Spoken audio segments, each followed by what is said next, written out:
बड़ी खबर यह कि महाकुंभ को लेकर खालिस्तानी आतंकी पन्नू ने धमकी दी है। इस धमकी के बाद महाकुंभ की सुरक्षा और बढ़ाई। There were plans to kill Gurpatwant Singh Pannu, and intel was shared with India by the United States of America.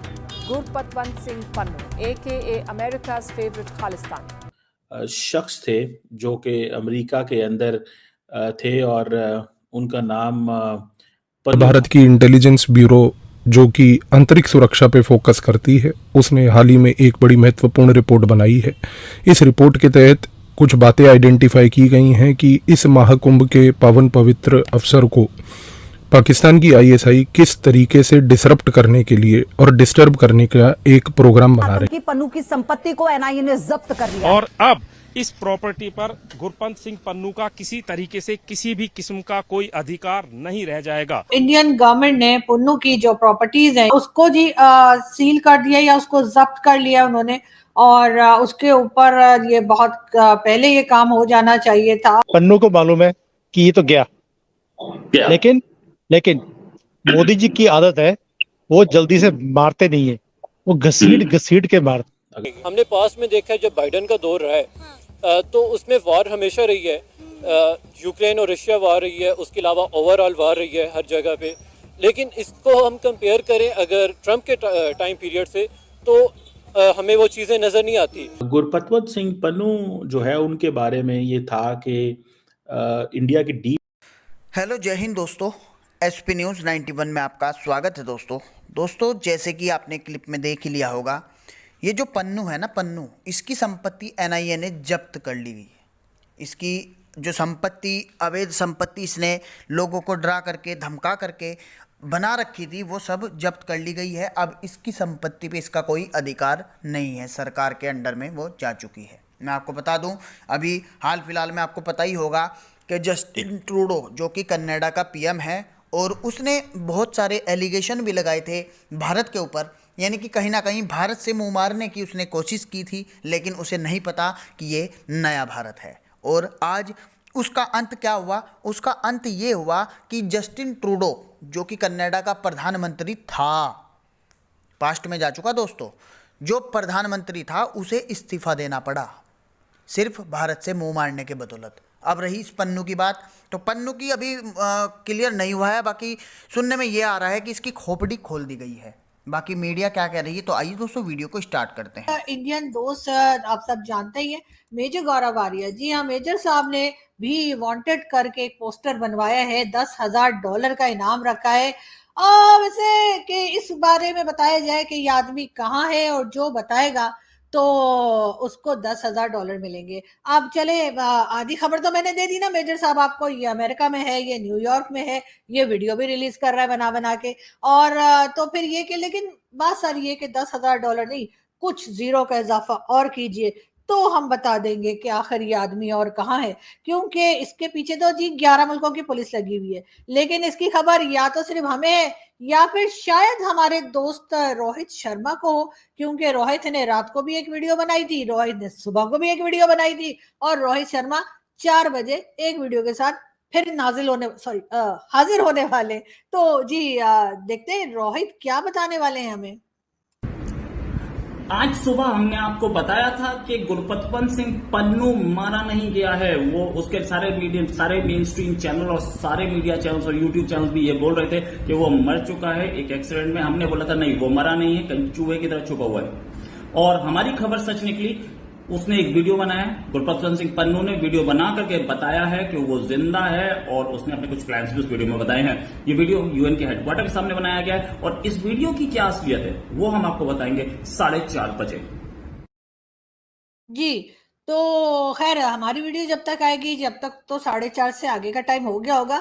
लेकिन आप देखना मत भूलिएगा कि आखिर रोहित शर्मा ऐसी कौन सी अंदर की खबर लेकर आ रहे हैं। तो बात फिर वहीं आ जाती है, जो मेजर साहब ने पोस्टर लगाया है तो बिल्कुल फटा पोस्टर निकला मेजर, वो होना चाहिए। तो जी हाँ बिल्कुल, तो मेजर साहब ने जो पोस्टर निकाला है और उनका कहना यह है कि जी $10,000 देंगे जो कोई बताएगा कि ये पन्नू जो है ये आखिर है कहाँ। अब जैसे ही हमें पता लगेगा हम बता देंगे, आधी खबर तो दे दी, तो इस हिसाब से $5,000 तो हमारे हुए। और बाकी $5,000 मेजर साहब आप रोहित शर्मा को दे सकते हैं, क्योंकि 4 बजे बाकी की स्टोरी रोहित शर्मा बताने वाले हैं। ये और बात है कि पता रोहित को भी कुछ नहीं है, लेकिन कोई बात नहीं, होता है, हो सकता है सही खबर ही ले आए और रोहित का कोई भरोसा नहीं, इसलिए कि रोहित के जासूस कोने कोने में फैले हुए हैं और हम कोशिश कर रहे हैं कि ये पन्नू को पकड़ के इसकी चटनी बनाकर हम जो है वो इंडियन गवर्नमेंट के हवाले करें। लेकिन खैर देखते हैं क्या होता है। मगर इससे पहले कि मेरी ये बक सुन के आप लोग भागने लगे, मैं दूसरी न्यूज की तरफ चली जाती हूँ। और जी दूसरी न्यूज हमारे पास है इमरान खान साहब को लेके। इमरान खान साहब का कहना ये है कि उनकी जान खतरे में है, लेकिन साथ साथ ये भी बताया जा रहा है कि जी ये भी डिसाइड किया गया है भाई लोग की तरफ से कि इमरान खान के साथ वही किया जाएगा जो नवाज शरीफ साहब के साथ किया, यानी कि इमरान खान भी शायद अब जो इलेक्शंस आएंगे उसमें हिस्सा ना ले सके और इमरान खान को इलेक्शन से बाहर ही रखा जाए। साथ इमरान खान साहब का ये भी कहना है कि उनकी जान को खतरा है और एक बार जो है उनके ऊपर, उनके हेलीकॉप्टर के ऊपर भी हमला किया गया। खान साहब से खुद सुन लेते हैं। महमूद खान ने बताया स्वाबी के अंदर मेरा हेलीकॉप्टर जलसे के लिए लैंड कर रहा था, वहां रॉकेट लॉन्चर लेके आदमी खड़ा था, बाल बच के वहां वो नहीं हुआ।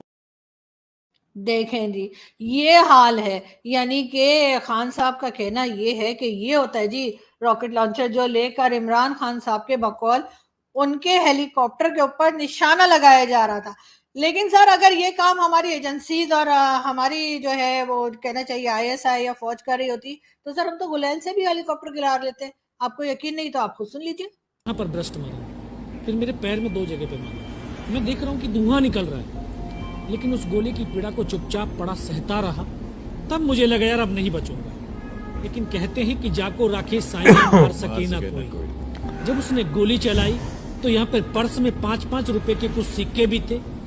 जब गोली जाकर के सिक्कों पे टकराई तब मेरे पास एक हैंड ग्रेनेड था, मैंने उसको पिन निकाली और उसको ऊपर। फुरकान साहब ये बात है तकरीबन सन 2014 की, जब योगंडा के हालात बहुत ख़राब थे तो अफसरों ने मेरा ट्रांसफ़र योगंडा कर दिया और जैसे वहाँ पे पहुँचा तो मेरे ऊपर पहला जो हमला हुआ योगंडा पे, वो दुश्मनों ने रॉकेट लॉन्चर मेरे सर पे मारा। यहाँ पे ये देख सकते हैं आप, ये निशान रॉकेट लॉन्चर का है। तो हल्की सी मुझे खड़ोच आई और मैं शुक्र अल्हम्दुलिल्लाह बच गया। ये मेरी बेगम की दुआ थी। और उसके बाद जी मेरे ऊपर हमले होते रहे करीबन 1 साल के अंदर 5000 मेरे ऊपर हमले हुए।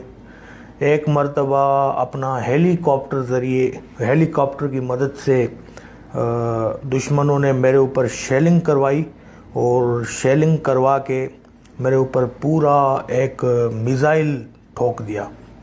तो उस वक़्त मेरी जो गन थी उसकी मैगज़ीन बिल्कुल एक भी उसमें नहीं थी, अपना पूरी मैगज़ीन ख़त्म थी। तो मैंने जेब से गलोल निकाली और हेलीकॉप्टर का निशाना लिया। निशाना लेके खींच के ऐसे ही छोड़ा हेलीकॉप्टर नीचे।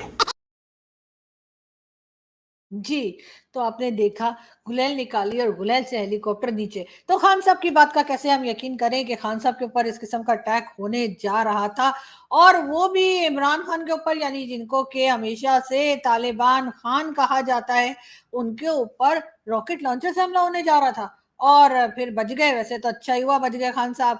अभी भी बच जाइए और लग यही रहा है कि आपके ऊपर जो केसेस चल रहे हैं उसके बाद आपको इलेक्शन में हिस्सा बहरहाल नहीं लेने दिया जाएगा, जो कि सही बात नहीं है। हर एक को इजाजत होनी चाहिए कि वो इलेक्शन में हिस्सा ले सके बहरहाल।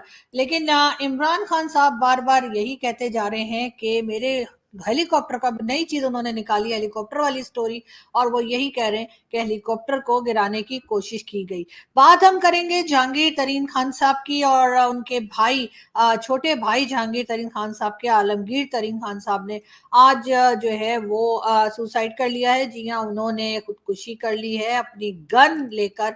और ये जी जो लोग क्रिकेट देखते हैं और PSL के मैचेस देखते हैं तो जी मुल्तान सुल्तान के ये मालिक भी थे और खैर बड़ा अफसोस हुआ और यकीनन इसके बारे में मजीद डिटेल इनके इस इंसिडेंट के बारे में मजीद डिटेल्स जैसे जैसे हमारे पास आएंगी हम आपके साथ शेयर करते रहेंगे। बात हम करेंगे जी दूसरी न्यूज की तरफ चलते हैं। मुल्क में बिजली का शॉर्टफॉल जो है वो 6705 मेगावाट तक पहुंच गया है, यानी कि अब धड़ाधड़ लोड शेडिंग होगी और सब लोग तैयार हो जाएं लोड शेडिंग के लिए कि बार बार लाइट जाएगी। लाहौर का अभी भी बुरा हाल है। लाहौर में अभी भी बारिश की वजह से जो पानी एक तरह से बेतहाशा पानी जो जमा हुआ था और उसमें लोगों की जिंदगी आज भी जो है वो उसी तरीके से है।